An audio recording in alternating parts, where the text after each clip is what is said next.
friends, I'm Kende, and thanks for joining us on this episode of Smart Heals. Smart Heals is a program where we feature female professionals who are doing real well in their careers with a view to enabling viewers to learn from their experiences. I mean, there's nothing like telling your stories through your personal lens. So I'll leave Benny to do the introduction of our special guest on the show today. Hi girlfriends, thank you for joining us again on another episode of Smart Heals. Today we have a very special guest. Her name is Nkem Offonabo.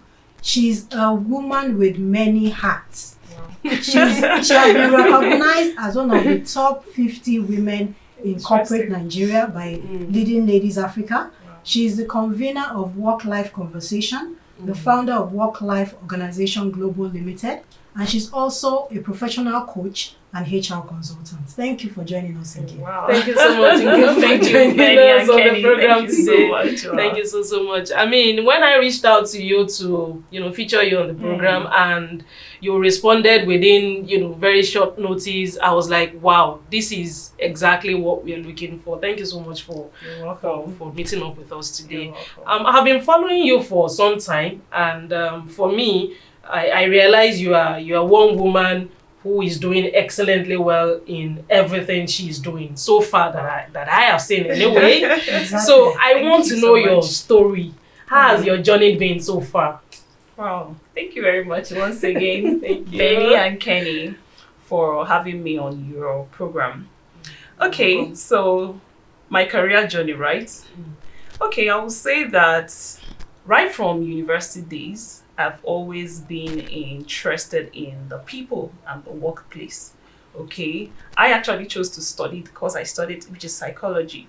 And while I was in school, my father wanted me to study law. My mom, I think it was in engineering. Traditionally, we understand. Yes, engineering. But I was an introverted child, so I like to sit and observe people. Okay, so I became very interested in people. And when I decided to study psychology, everyone was like, where is this coming from? But that was what I wanted. Okay, and then along the line, I discovered industrial and organizational psychology. And the part the school of thought I enjoyed so much was the industrial revolution. So it made me very interested in the workplace. Okay, and that was how my interest in human resources grew. Okay, so when I moved into the job market, I knew it was human resources I wanted to do. So I started working with a management consulting firm. Then they used to be Tycoon Consult. Now they are, or Tycoon's Project. Now they are Certification Urge. I'm sure you must have heard about them. Yes. So that also helped to reinforce my interest in people development space. So when I eventually moved into the financial institution, it wasn't HR, it was retail banking. I was in product development and all. So I had a career conversation with my line manager and I told him, I want to build my career in human resources. Surprisingly, an opening, like a job vacancy opened, and it was my line manager that called my attention to it. Like, you wanted to do HR, the opportunity is here for you. So I applied, got accepted, and it was like dream come true. Okay, my HR experience spans about maybe 3 years, and so while in HR, my first point of contact was employee relations. So I enjoy the fact that every day I interact with employees, leave issue, health related issue, so many things. So it gives me that fulfillment when people come to you with their needs. This is what I'm going through. Even in my career, even in their personal life, you were able to be there for them, support them and all. So I found more fulfillment while in that role. Then I moved again to organization development. So this has to be with like the broad spectrum of the organization, designing roles, designing job description, analyzing role, evaluating role. So it made you understand the business. So not just the people, but what the people do to improve the business. So how to build the people to suit the business. and most importantly, the bottom line. So I came to understand the people side of business, the business side of business. So it made me kind of, so HR is not just administrative. I saw it from a strategic point of view in that role. So that alignment. The alignment, yes. So from organization development, I moved into recruitment, selection, and I was in charge of onboarding. Okay, so it's like you being the face of you being the face of every new hire, you know. So everything mattered to me. You have to position your organization the way that whoever is coming in will have a good experience, and it also helped with employee engagement. So what I did then as an onboarding officer was being able to survey new hires for a period of 3 months, 90 days, to have, you know, a feel of their experience in the organization. So it also makes you see people, the perspective of the organization to people coming in, their experience within that 90 days, whether they will stay or not. Yes. You compare it with what they felt about the organization and what they actually experienced. Exactly. So that experience made me, in fact, it reinforced my interest and passion in human resources. But along the line, I moved from HR to where I am currently, which has to do with business development. It was as if a lot was taken away from me, from my career, my passion. I didn't believe it. Wow. So I felt compelled. It wasn't what I wanted. I felt compelled to move from HR to a sales role. And I've been in a sales role for 6 years now, or going to the 7th year. At first, maybe first 2 years, I didn't enjoy it. My self-esteem was kind of affected. Like, I don't like what I'm doing. I'm not called out for selling and all of that. But somehow I told myself, what value are you bringing to the organization? How are you able to develop yourself? So I deliberately started to build my skills in sales, and everything I'm doing now in terms of even what I'm doing at the Work-Life Organization, they are just the skills that I was able to build in a sales role. So I have come to appreciate the business side of my job. Yes. Do you understand? Because when the deputy managing director, when we had this conversation about me moving to sales, he said, I want you to be a seasoned banker. So I think I've been able to achieve that. So seeing the business holistically, from the people aspect of it, from the employer aspect of it, what the employer wants, the bottom line itself. So I think my experience is what every organization needs right now. Do you understand? The human side of it, the business side of it. So you've been able to consolidate. Exactly. Yeah, exactly. Thank you so much. That has been my journey so far. Thank you, Kim. Wow, what a wonderful journey. And I like the part where you said you can now integrate the business side, the HR side, because a lot of HR people tend to have issues, getting to know more about the business side. True. Yes. So I'm glad that you've been able to get those experiences, and you can see that your moving to sales was actually a blessing. It's a blessing in disguise, really. It is. At first, I didn't see it that way, but I've come to appreciate it. That every individual, whether you're an out of your employer comfort zone, or whether you're an employer or an employee, you need the sales skills. Yes, You it's need very, it. very important. Yes. Thank you so much for that, Nkem. So, Welcome. can you tell us some examples of the highs and the lows you've experienced in your career so far? So when you talk about the highs, I will say the highs for me is actually around what I do at the Work-Life Organization. So becoming a coach, it's a high point for me. Okay, because when you work with people, especially people that are stuck, and you move them from a place of hopelessness to a place where they are now empowered to pursue their own vision, their own dream in life. And when they come back to you with the testimonials of what you have helped them to achieve and what they are achieving in their own lives, it gives me that fulfillment. So that's actually why I'm so much interested in the people development space. So for me, that's the high of my career. Then, if we are looking at the low of my career, I think I have a lot of them, really, because I believe that we learn through our failure. Yes, Exactly. Yeah. absolutely. We build our strength from our pain. So I would say one of them in my career, the lows of my career was actually living a HR career. Because at that point, I felt compelled, like, why is this happening to me? Why me? I didn't see the good side of it that I'm becoming to appreciate. But at that point, maybe because my perspective, career perspective wasn't broadened then, I could just see in the immediate, like, what is sales? I want to now start targets every time and all of that. I didn't see it. So it was a very dark period for me. But thankfully, I was telling Benny at some point that I had a personal experience that impacted my whole life, like impacted my job, it impacted my social life, so many things about me.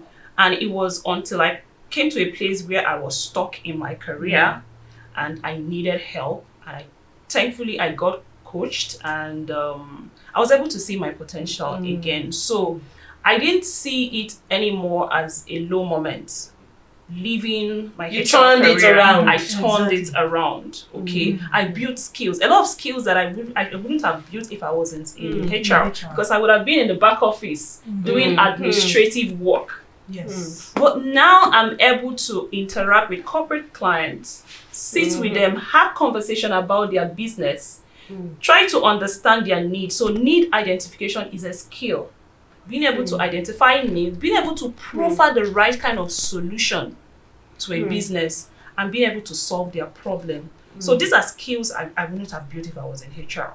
Okay. So I can say that I have a wealth of experience and skills being in a sales role. So I don't longer see it as a low moment. Yes. That's awesome. That's I no longer awesome. see That's awesome. You heard that, girlfriends. There are these moments in your life where you feel like it is not what you want for maybe your career or even in your personal life at that point in time. But like Nkem said, you can always find a way to turn around the negative to the positive. So that's my takeaway from what you just shared with us now. So Nkem, as a female professional, how do you integrate your work and life? Yes. So you're just virtually asking me what I do at the Work-Life Organization, because when I started Work-Life Organization, I had the people and the business in mind.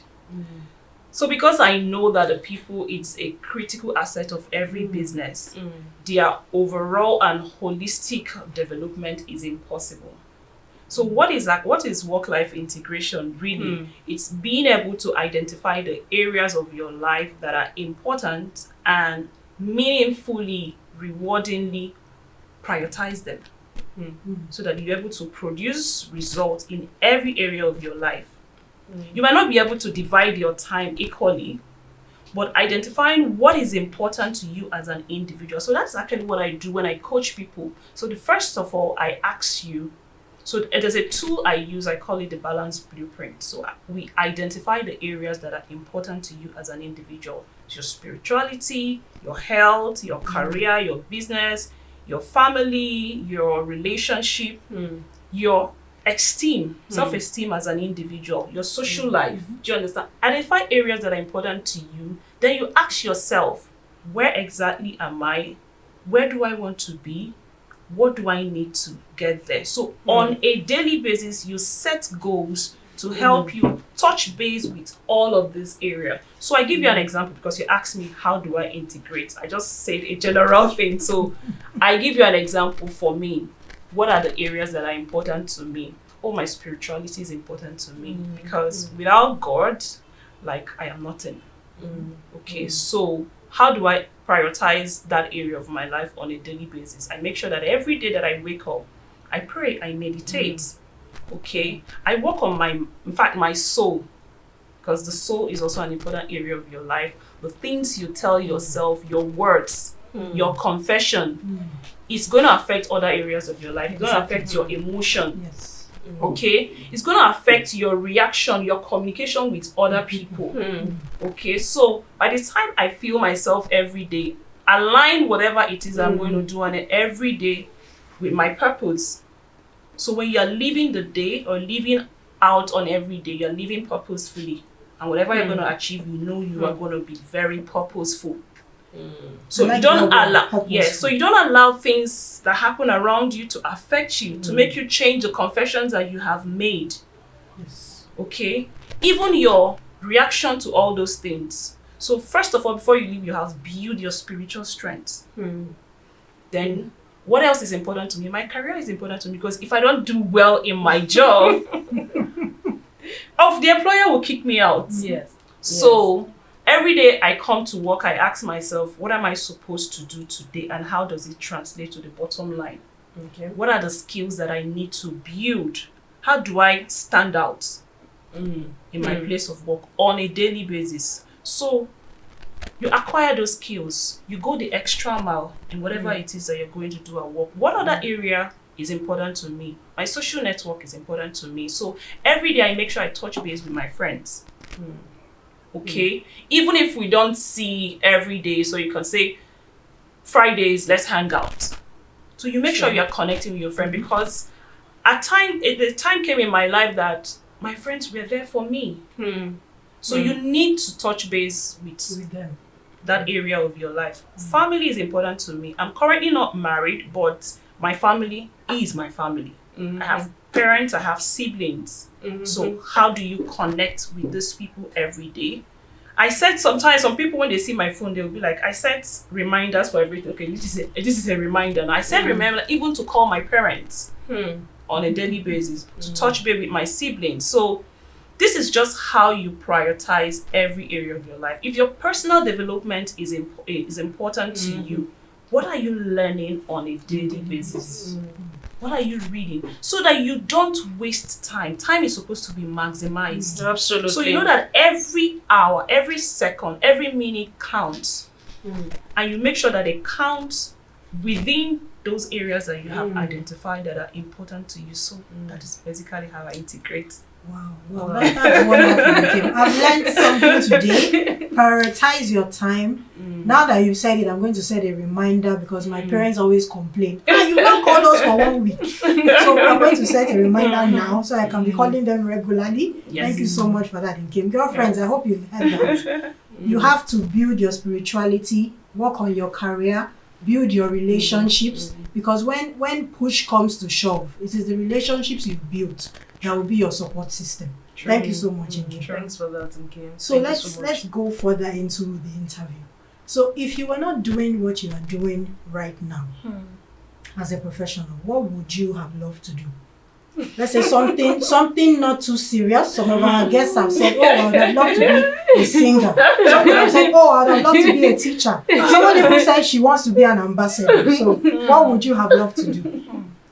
To be honest with you, I know that what I'm doing now, in terms of what I do at the Work-Life Organization, is actually what I'm called to do.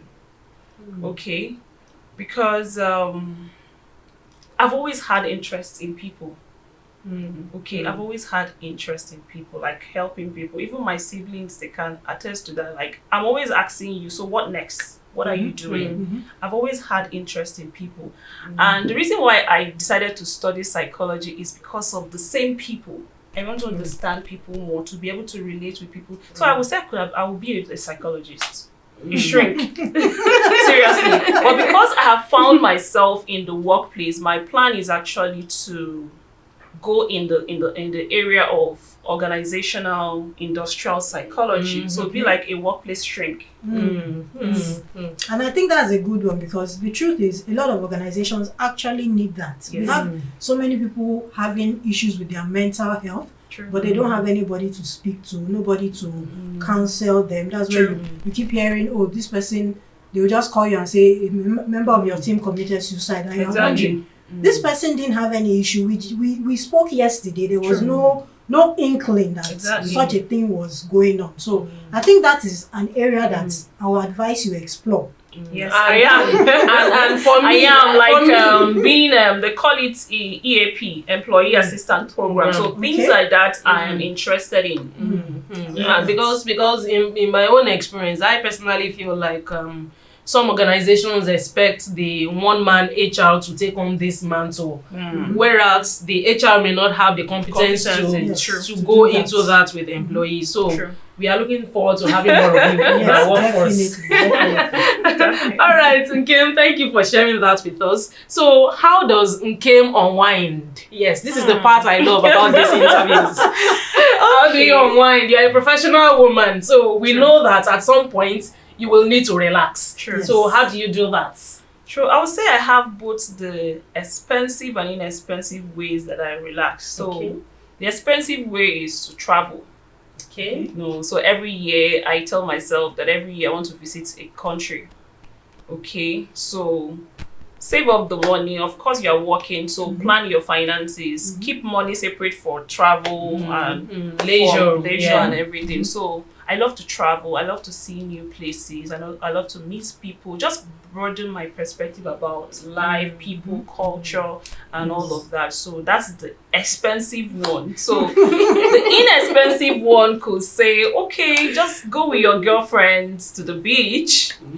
Just go have fun, sit down, gist, have interesting, intelligent conversation, dine out.